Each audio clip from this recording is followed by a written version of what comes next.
Est-ce que tu aimes Dieu plus que l'argent? C'est vrai? Tu aimes Dieu plus que l'argent? Ah, que Dieu te donne l'argent au nom de Jésus.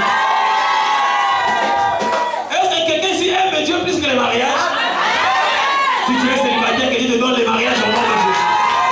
Au nom de Jésus, reçois cela. Est-ce qu'ici il y a quelqu'un qui aime Dieu plus que les habits? Ah, que Dieu te donne toujours les beaux habits au nom de Jésus. Que l'Éternel te délise. Il te donnera ce que ton cœur désire. Est-ce que quelqu'un aime Dieu plus que les enfants? Il te le donne au nom de Jésus-Christ. Bien-aimé, si tu aimes Dieu plus que la chose que tu manques là, il te donnera la chose que tu manques. Est-ce que quelqu'un aime Dieu plus que les affaires? C'est vrai? Reçois les affaires au nom de Jésus. Oh, ce n'est pas du théâtre. Quand tu aimes Dieu plus que la chose, même si tu en manques, tu en auras au nom de Jésus. Et personne n'empêchera à Dieu de te l'accorder. Écoutez-moi, bien-aimé, Dieu n'a pas besoin de la vie de qui que ce soit pour te bénir. Il peut me poser, moi, les pasteurs, est-ce que je bénisse Titi? Dieu ne me posera pas la question. Peut-être que je vais refuser. Hein? Je suis un homme. Mais moi, je ne refuserai pas. Je dis peut-être. Mais Dieu, s'il veut bénir, il ne pose la question à personne. Il n'a pas besoin des conseils des gens pour te bénir. Alors, si tu fais de lui tes délices, il te bénira. Tu ne manqueras de rien au nom de Jésus. C'est pourquoi David a dit, j'ai été jeune, je vieillis, je n'ai jamais vu le juste abandonné, ni sa postérité mendiant son père. Le juste là, c'est qui? C'est lui qui fait de l'Éternel. Dieu ne l'abandonne pas. Et je vais vous dire aussi, c'est lui qui fait de Dieu son Éden.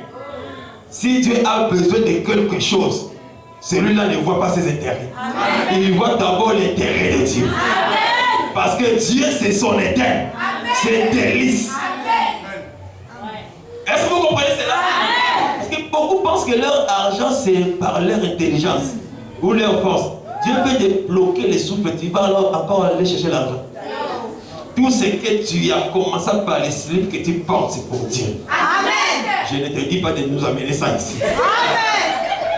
Je n'ai pas dit ça. Je dis ceci. Écoutez, non, ne rigolez pas. Je dis ceci. Je ne te dis pas de nous amener ça ici. Seulement, je dis c'est pour Dieu. Pourquoi? Si Dieu dit que tu ne mettras pas ça, tu ne mettras pas ça. Amen. Il peut te faire gonfler le corps. Il peut te balancer une maladie de plein partout et le corps refuse les habits. Pour dire que c'est Dieu qui te permet de mettre tout ce que tu mets. Il y a beaucoup qui aujourd'hui le corps refuse les habits. Allez-y aux hôpitaux. Vous comprendrez ce que je dis. Même les chaussures, là, si Dieu dit que tu ne portes plus, tu ne porteras plus. Donc pour dire que tout c'est pour Dieu. Si nous vivons, c'est pour lui que nous vivons. Si nous mourons, c'est pour lui que nous mourons. Que Dieu vous bénisse. Amen. Que Dieu vous bénisse. Amen. Que de l'Éternel ton Éden. Il fera tout ce dont ton cœur désire. Amen. Je comprends que le jardin faisait de l'Éden aussi les délices. Parce que Dieu, par l'Éden, prenait soin de son jardin. Nous allons vous donner les détails dans la marche. Remarquez qu'il y a plusieurs personnages dans ce thème, le jardin d'Éden, le milieu du jardin d'Éden. Nous devons d'abord commencer par répondre aux questions. Est-ce que ce jardin-là avait existé, ou bien c'est une mythologie, ou bien ce sont des fables, comme on dit parfois que Job n'a pas existé, c'est juste un fable, ou bien des histoires que les gens ont créées et ils ont mis dans la Bible. Alors, nous allons répondre selon la science et selon les Écritures. Est-ce que Éden a existé? Le jardin là avait existé ou pas? Ou c'est simplement un songe? Et si ça existait, c'était où? Physiquement, on doit chercher la localisation de ces jardins-là. C'était dans quel pays, dans quel contrée, dans quel continent. Aujourd'hui, nous déposons les matériels, d'accord? Ne soyez pas pressés. Alors, nous réalisons d'abord, c'est très important, la description. Parce qu'avec le temps, nous allons vous donner la carte de cet Éden. Parce que chaque pays a sa carte géographique. N'est-ce pas ça? Amen. Oui, l'évangile éternel répond à toutes ces choses. Quand nous allons comprendre ces choses physiquement, nous prenons ces valeurs spirituelles et Dieu nous bénira. D'accord? Et l'Église est censée d'apprendre aux gens tout ce qui est écrit dans la Bible. Amen. Parce que la Bible dit que toute écriture est inspirée de Dieu. Amen. Si c'est écrit, c'est pour notre instruction. Mais tu vois, beaucoup de pasteurs fuient les versets. Ils sont toujours dans Matthieu 3,16, Jean 3,16. Ils prennent des trucs là, Matthieu, Marc, tout ça, croiser les mains, tu vois la foi, tu vois la femme là qui coulait le sang. Elle a touché les pans de la robe. Vraiment, elle était guérie à l'instant. Mais si tu lui poses la question pourquoi elle coulait le sang pendant tout ça, il ne va pas te répondre. Et pourquoi seulement au pan de la robe de Jésus, il ne va pas te répondre. Lui voit seulement les miracles qui est là. Mais tout ce qui entoure les miracles, il n'explique pas. Bien aimé, c'est comme ça. Que Dieu vous bénisse. Amen. La parole doit s'expliquer dans ses moindres détails. Amen. Remarquez. Nous allons chercher, est-ce que ça existait ou pas? Mais nous allons comprendre par les éléments. La Bible dit ceci. L'Éternel planta un jardin dans l'Éden du côté de l'Orient. Il a précisé. Il a mis l'homme pour, n'est-ce pas, garder, cultiver. Commençant par 10, la Bible dit ceci. Un fleuve sortait d'Éden pour arroser les jardins. Et de là, il se divisait en 4 bras. C'est important, on n'a pas dit 3 ou 5. 4 bras. Nous allons expliquer pourquoi 4 bras. D'accord? Ça sort un fleuve, quand ça arrive dans les jardins, ça se divise en 4 bras. Très important. Et chaque fleuve a sa particularité. Amen. Pour la bénédiction du jardin. D'accord? Écoutez, le nom du premier est Pichon. C'est lui qui entoure tous les pays d'Avila où se trouve l'or. L'or de ces pays, on a décrit juste l'or là. Ok. Cherchons maintenant. Dans le monde, le fleuve Pichon, c'est Pichon là. Ça se trouve où? Parce qu'il y a Pichon, il y a Guyon, il y a Hiddekel, il y a Euphrate. N'est-ce pas? Bien aimé, moi quand je lis ici, je ne vois pas le premier fleuve s'appeler Kamba. Je ne vois pas que le premier fleuve s'appelait Nyanga. Il n'y a pas. Bon, le troisième fleuve s'appelait Ngoueni. Bien aimé. Amen. Oh. Parce qu'il y a des gens qui disent que les jardins étaient au Gabon. Mais ici, je ne vois pas les Nyanga, ni l'Angoni. Amen. Que Dieu vous bénisse. D'autres disent que c'était au Congo Brazzaville. Quand je suis allé là-bas, j'ai lu ici, je ne vois pas. Le second s'appelait Aliment. Il n'y a pas. Oh non, c'était un RDC. Ici, je ne vois pas Ubangi, ni le fleuve Congo, ni Kamba. Il n'y a pas. Déjà, nos pays-là sont exclus. Amen. Il n'y a pas aussi les Benoué. Si c'est les Benoué au Cameroun. Ici, il n'y a pas un fleuve Benoué ici. Et ça, oui, au Cameroun, il y a un fleuve, une rivière, non? N'est-ce pas? Voilà. Ici, il n'y a pas. Ni les Haris, ici c'est les Haris-Chari. Parce qu'au Cameroun aussi, il y a un fleuve qui s'appelle Chari. Mais quand nous lisons ici, nous ne voyons pas les traces des fleuves qui sont au Cameroun. Est-ce que vous comprenez cela? Amen. Quand nous vérifions les fleuves qui sont à la Côte d'Ivoire là-bas, et nous entrons ici, nous ne voyons pas les traces. Pour dire que d'abord, tous ces pays-là ne peuvent pas se prétendre être le jardin d'Éden ou l'Éden. C'est déjà faux. S'il y a un kimbangiste ici, je te dis qu'il n'y a pas Kamba ici. Parce qu'ils disent que les jardins étaient en RDC, c'est précisément au Bas-Congo. Et parmi le fleuve là, il y a le fleuve Kamba. C'est là où on part faire des pèlerinages. Et un fleuve, je ne sais pas, qui fait des miracles. Et ça, c'est faux, bien aimé. C'est faux. Que Dieu vous bénisse. Amen. Alors, si vous faites vos recherches, vous allez comprendre que d'abord, le fleuve Pichon, c'est un fleuve appelé, ceux qui sont à Turquie, ils vous diront que c'est au nord de la Turquie. D'accord? Ça existe aujourd'hui. Le fleuve Pichon, c'est là, vers le nord de la Turquie.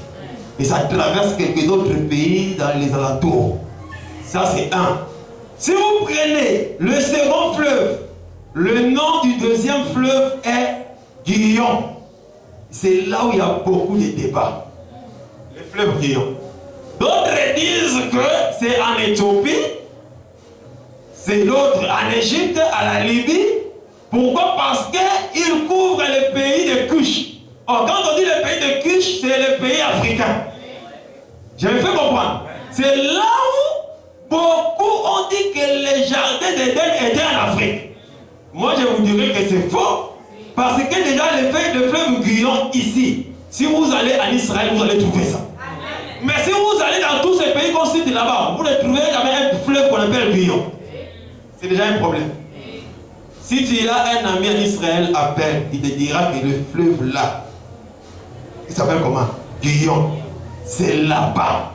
Mais seulement avec la géographie, avec l'évolution du monde, parce que c'est un fleuve qui coule, qui peut traverser des pays. Par exemple, le fleuve Congo, tu le trouves au Congo Brazzaville, Congo Kinshasa. Le Nil, tu le trouves en RDC, tu le trouves en Soudan, et ça traverse à part. Vous voyez? Mais sa source, ce n'est pas au Soudan. Par exemple. Est-ce que vous comprenez cela? Parce qu'il y a aussi le Nil bleu. Et c'est le Nil bleu qui est confondu en Éthiopie comme étant Guillaume. Et ce n'est pas ça. Mais selon l'orthographe même et le mot Guillaume ici, c'est un fleuve qui est en Israël. Parce que quand on dit Éden, ce n'est pas aujourd'hui un simple pays comme ça. C'est une large contrée qui aujourd'hui écarte beaucoup de pays. Amen. Je vais faire comprendre. Ça prend beaucoup de pays, de morceaux de pays. Déjà, nous comprenons par le premier et le second que l'Éden ou le jardin était en Asie. Nous continuons. Le troisième fleuve s'appelle comment? Hiddekel. Or, Hiddekel, c'est ce qu'on appelle le fleuve Tigre aujourd'hui. Amen. Est-ce que vous... Oh, vous n'étiez pas à l'école?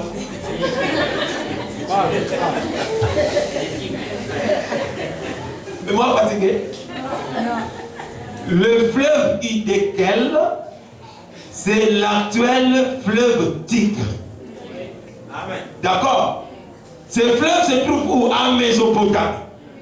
Et si vous suivez bien ce fleuve, ça passe toujours par la Turquie, par l'Irak, et ainsi de suite. Toutes ces contrées-là, et puis un peu en Israël. Et si vous remarquez, ce sont des fleuves qui sont toujours collés ensemble. Parce que ça tire la source à un même endroit. Est-ce que vous comprenez? Ils sont toujours ensemble. Ça, c'est Hiddekel. Donc, les fleuves Tigre, cherchez, c'est là où vous allez trouver. Là, nous sommes dans la science, nous allons retourner dans la Bible et vous allez comprendre que ces fleuves-là ont existé. Si ces fleuves ont existé, ça veut dire que le jardin et l'Éden ont existé. Amen. Et ça existe où? Là, nous allons lire dans la Bible. Est-ce que vous me comprenez? Amen. Si vous êtes venu pour la première fois, supportez-nous parce que nous sommes à l'école. Hein? L'église pour nous, c'est l'école. D'accord? Parce que n'importe quel bandit entre ici pour t'expliquer, tu vois, Pichon, c'est ce qui est le Nyanga d'aujourd'hui. Maintenant, le Ngweni, c'est Hiddekel. Il te dit des choses comme ça, sans explication. Pour juste justifier qu'il y a un Dieu là-bas. Et on doit servir le Dieu des ancêtres.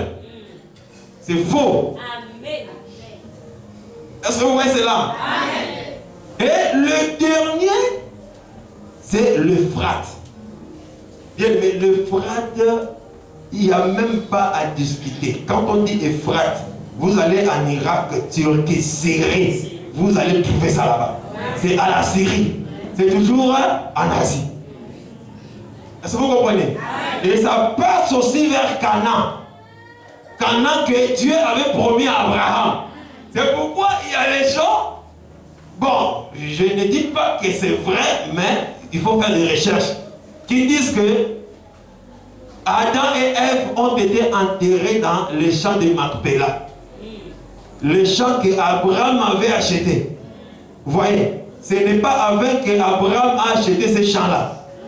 Donc, quand Dieu a chassé Adam et Ève, ils sont sortis du jardin d'Éden. Attention, ils sont sortis du jardin, mais pas de l'Éden.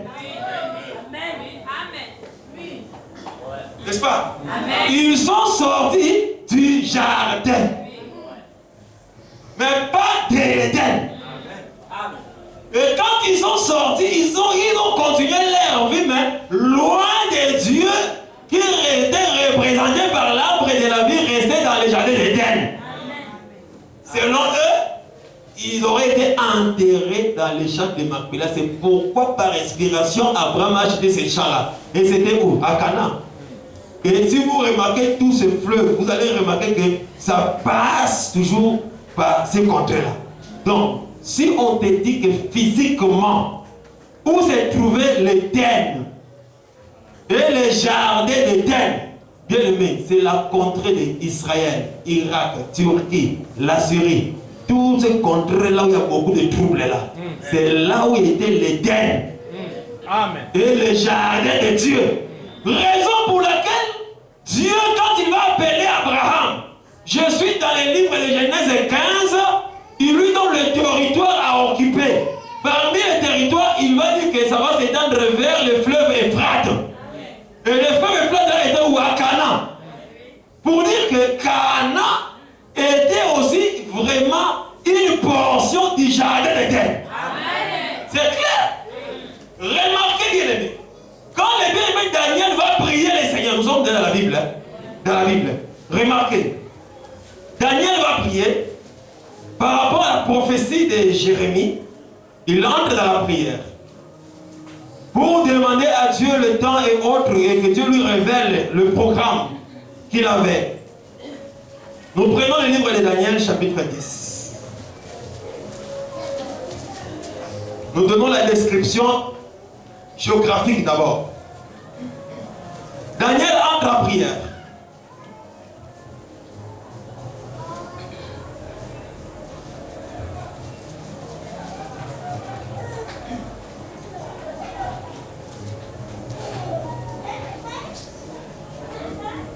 Alors, pendant que Daniel priait, bien aimé, une précision ici. Daniel n'a pas fait un programme, bon, je vais entrer dans la retraite des 21 jours. Non. Il n'a pas fait un programme comme ça. Il a commencé sa prière. Mais le 21e jour, Dieu est venu le répondre, il a arrêté la prière. Mais quand il partait prier, il n'a pas dit que je suis allé faire le jeûne et prière de 21 jours. Ça n'existe pas. Il a arrêté la prière quand Dieu l'a répondu le 21e jour. Est-ce que vous pouvez comprendre? Quand Dieu l'a répondu, il a arrêté. Mais ne dis pas que non, Daniel a fait le programme. Bon, je vais faire le jeûne de 21 jours. Dans la Bible, ça n'existe pas. Je me fais comprendre. Il a arrêté quand Dieu l'a répondu le 21e jour. Mais quand Dieu vient de répondre, écoutez, ici, Daniel était à Babylone, d'accord? Il faisait sa prière. Nous lisons Daniel 10, 1. Nous descendons à 4. La troisième année de Cyrus, roi de Perse, il était à Perse. Une parole fut révélée à Daniel, qu'on nommait Belteshazzar. Cette parole qui est véritable annonce une grande calamité. Il fut attentif à cette parole et il eut l'intelligence de la vision. En ces temps-là, moi, Daniel, je fus 3 semaines dans le deuil. Je ne mangeais aucun mets délicat et il n'entrait ni vinaigre, ni viande plutôt, ni vin dans ma bouche. et je n'émoignis point jusqu'à ce que le 3 semaines soit accompli. Le 24e jour du premier mois, j'étais au bord du grand fleuve qui est Hiddekel. Vous voyez? Le fleuve Hiddekel ou le fleuve Tigre. Donc au temps de Daniel, pendant qu'il était dans leur déportation, lui dans sa vision, il a vu qu'il était près ou au bord du fleuve Hiddekel ou du fleuve Tigre. Physiquement, Daniel connaissait le fleuve là. Je vais reprendre. Il connaissait le fleuve là.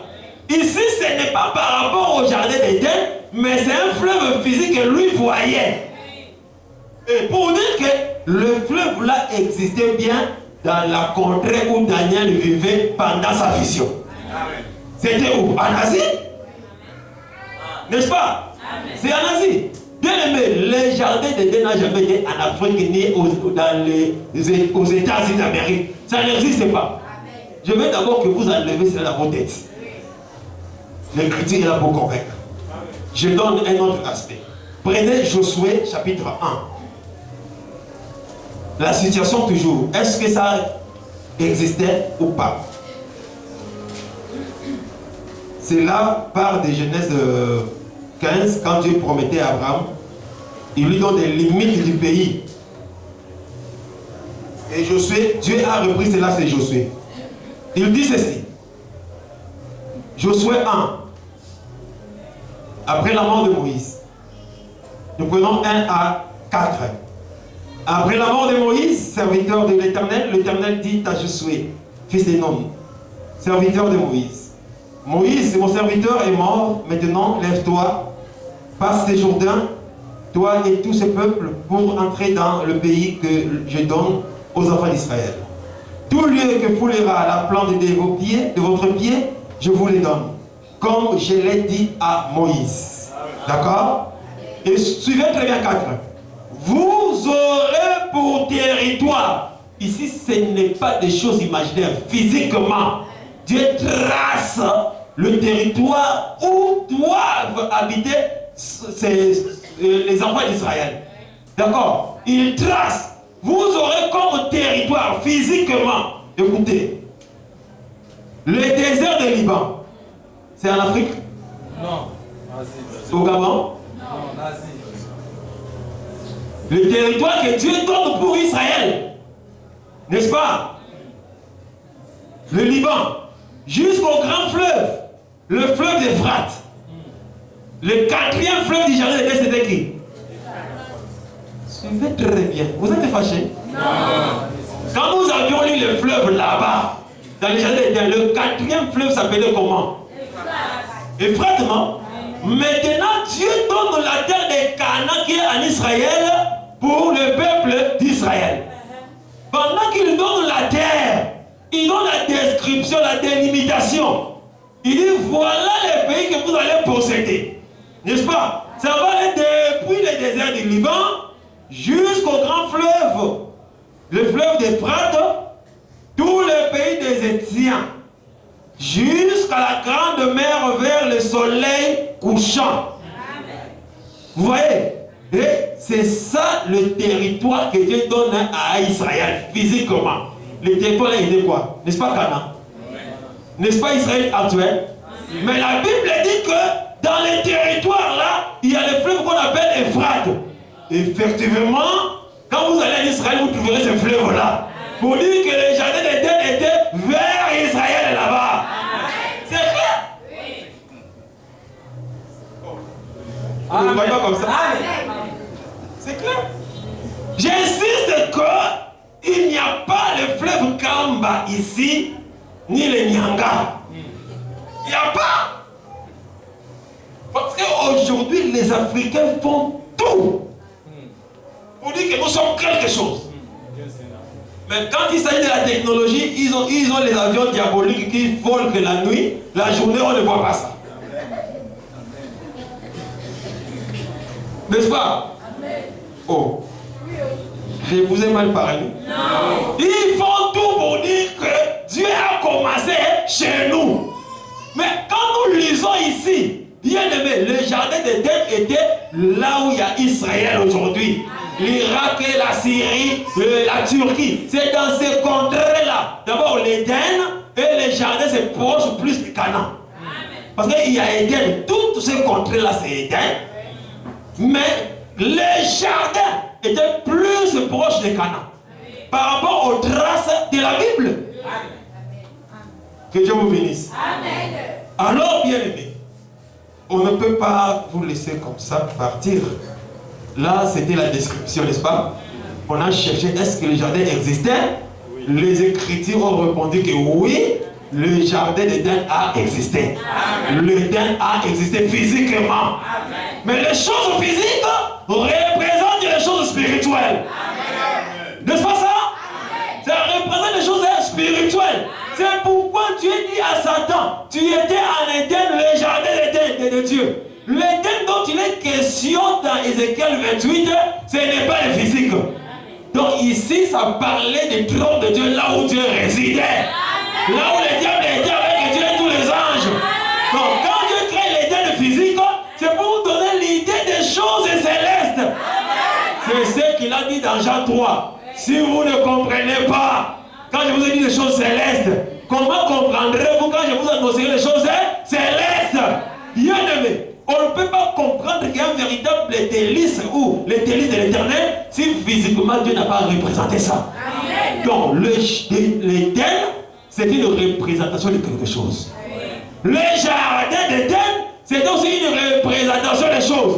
De la même manière, quand Dieu promet à Israël la terre promise Canaan, c'était Canaan physique, mais qui parle des choses spirituelles aujourd'hui. Canaan c'est le repos, non? Et nous viendra dire que je suis le maître du sabbat. Venez à moi, vous tous qui êtes chargés, fatigués, je vous donnerai du repos. C'est que la terre représentait un homme. Et cet homme donne le repos de l'âme. Pas seulement de l'âme dans ton corps aussi. Si tu es malade, tu n'es pas en repos. Dieu doit t'accorder le repos. Il va t'accorder la paix, la joie et le bonheur au nom de Jésus. Parce que c'est lui la vraie chose. Mais il a représenté ça par des choses matérielles. Amen. Je me fais comprendre. Amen. Autrefois ici, j'avais dit que si Dieu n'a pas fait qu'il y ait de père physique, comment auront-on l'idée que Dieu est le véritable père? S'il n'y a pas de mère physique, comment Dieu serait-il notre mère? Parce qu'il est notre mère aussi. Il faut qu'il y ait des mères physiques pour qu'on ait l'idée de la véritable mère qui est au ciel, qui prend soin de nous, qui ne peut jamais nous trahir. Et la mère là, c'est Jésus. À la croix, il nous a mis au monde par césarienne. Avec beaucoup de difficultés. Que Dieu vous bénisse. Si Dieu n'a pas créé les arbres physiques, on n'aurait pas l'idée de comprendre qu'il y a l'arbre véritable qui donne la vie, qui est Jésus. Amen. Donc, tout ce que Dieu a créé représente d'abord lui-même. L'Éden là représentera Dieu lui-même. Je vais comprendre.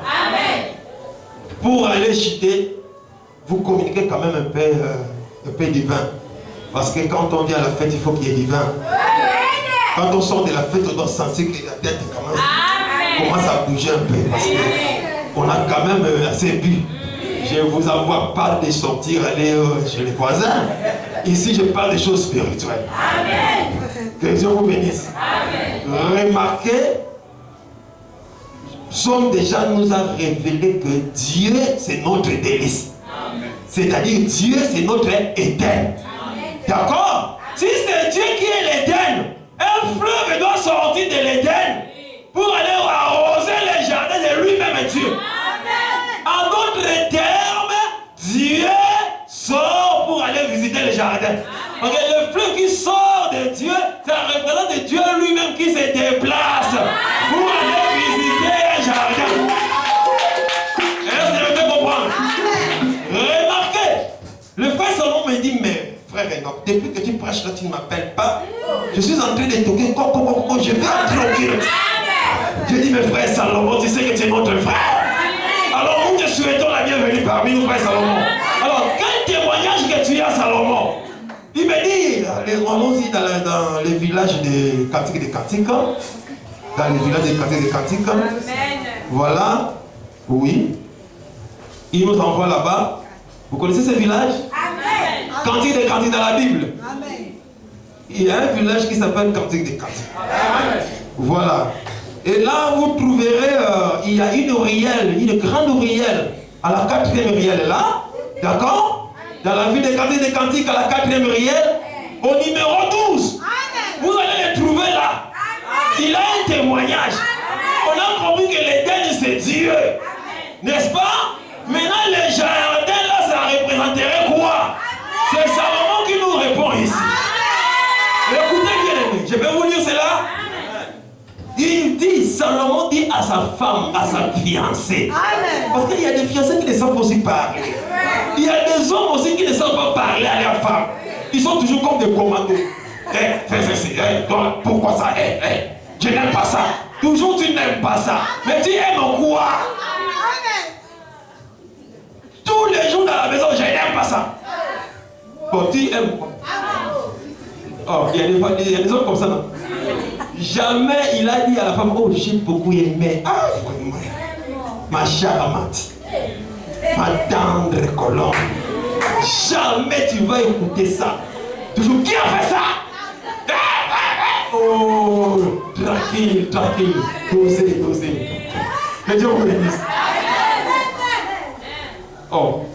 Je pensais que les sœurs diront Amen. Que Dieu vous bénisse. Les dada commando.